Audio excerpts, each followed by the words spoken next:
वो नहीं होता जो हमें दिखाई देता है। डर वो होता है जो हम महसूस करते हैं। मैं हूँ आपका दोस्त चंदू वर्मा और आप सुन रहे हैं इस कहानी को द हॉरर नाइट पॉडकास्ट में।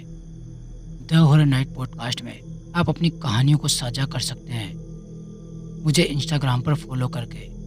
मेरी इंस्टाग्राम आईडी है द हॉरर नाइट यूट्यूबर। और हाँ, अगर आप चैनल पर नए हो तो प्लीज़ चैनल को सपोर्ट और चैनल को सब्सक्राइब ज़रूर करें। तो चलिए कहानी को शुरू से शुरू करते हैं। तो लगाइए आप भी हेडफोन और आनंद लीजिए एक और छलावे की कहानी का।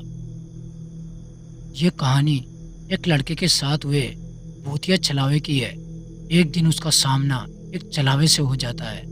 यह कहानी तब की है जब मैं अपनी मौसी के घर छुट्टियां बिताने गया हुआ था।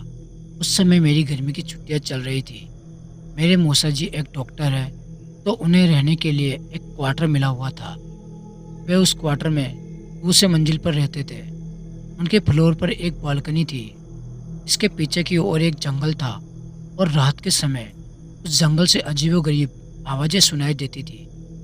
ऐसे ही एक दिन की बात है जब हम सभी खाना खाकर रात में बालकनी में बैठकर बातें कर रहे थे।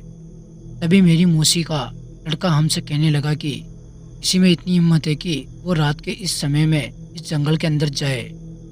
हम सभी हंसने लगे और उससे कहने लगे कि क्या फालतू की बातें कर रहा है, भला कोई इस जंगल में इतनी रात में क्यों जाएगा, कहीं कोई जंगली जानवर मिल गया तो। सामत पक्की है।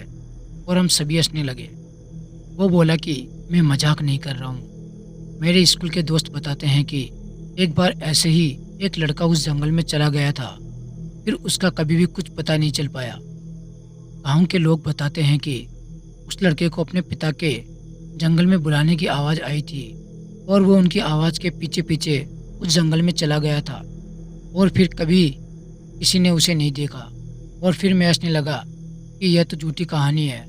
अगर वह लड़का लौटा ही नहीं तो लोगों को किसने बताया कि वह आवाज़ उसके पिता की थी।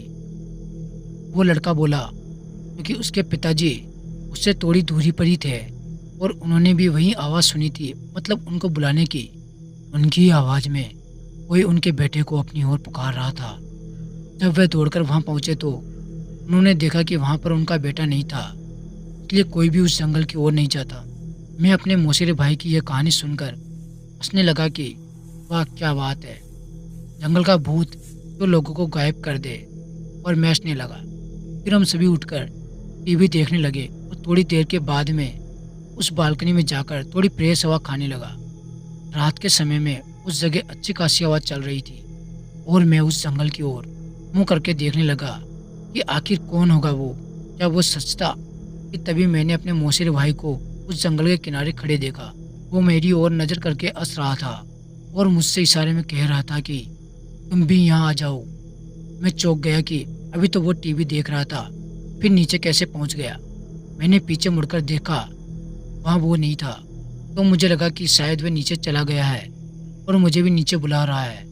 वो मुझसे बोला कि अरे देख क्या रहे हो, नीचे आ जाओ, थोड़ा सैर करते हैं। मैंने सोचा चलो थोड़ा घूम लेते हैं और मैं नीचे जाके दरवाजे तक गया ही था कि तभी मैंने देखा कि मेरा भाई टॉयलेट करके बाहर आया है। ये देखकर मैं चौंक गया, मेरे रोंगटे खड़े हो गए और मैं बस यही सोच रहा था कि अगर ये यहाँ पर है तो वहाँ नीचे कौन है। मैं उससे बोला कि तुम तो नीचे थे, इस बाथरूम में कब आए। वो बोला कि मैं तो यहीं था, मैं तो बाथरूम गया ही नहीं हूँ, तुम क्या बोल रहे हो। मैं उससे बोला कि मैंने अभी अभी तुम्हें उस जंगल के किनारे देखा था और तुम तो मुझे भी बुला रहे थे।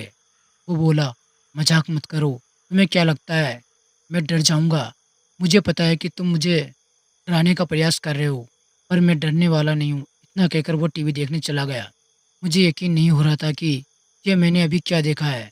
उस रात जब मैं सो रहा था तब किसी की मुझे पुकारने की आवाज़ आ रही थी। वो जो भी था मुझे कह रहा था कि मैं तुम्हारा कब से इंतज़ार कर रहा हूँ, तुम तो आए ही नहीं, देखो जल्दी आ जाओ, फिर हम दोनों साथ में इस जंगल के अंदर घूमेंगे। इस बार यह आवाज़ मेरे भाई जैसी नहीं थी, बल्कि किसी ऐसे बूढ़े आदमी की थी जो काफ़ी लंबा होगा और बहुत ज़्यादा सिगरेट पीता होगा। रात भर मुझे उसकी आवाज़ें आने लगी। फिर जब सुबह मैंने सबको ये बात बताई तो सबने मुझसे कहा कि ऐसा होना यहाँ आम बात है। तुम उस ओर ध्यान मत दो और अपना काम करो और भूल जाओ कभी उस जंगल की ओर मत जाना।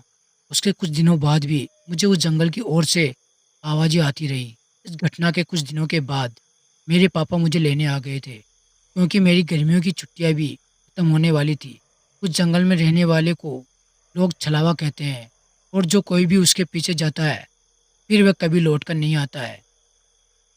तो दोस्तों, कैसी लगी आपको ये कहानी? हमें कमेंट करके ज़रूर बताइए। और अगर आपको ये कहानी अच्छी लगी हो तो प्लीज़ वीडियो को लाइक, शेयर और एक प्यारा सा कमेंट ज़रूर करिए। इससे हमें और कहानी बनाने के लिए मोटिवेशन मिलता है। और आप ऐसी कहानियाँ सुनने के लिए चैनल को सब्सक्राइब करके बेल आइकन को प्रेस करें ताकि आपके पास सभी वीडियो का नोटिफिकेशन आ सके। और हाँ, अगर आपके पास भी ऐसी कोई भूतिया कहानी या आपके साथ घटी कोई कहानी हो तो आप हमें हमारी इंस्टाग्राम आईडी पर शेयर कर सकते हैं। हमारी इंस्टाग्राम आईडी है द हॉरर नाइट यूट्यूबर। तो मिलते हैं एक और ऐसी ही नई भूतिया कहानी के साथ। तब तक के लिए धन्यवाद। जय हिंद, जय भारत।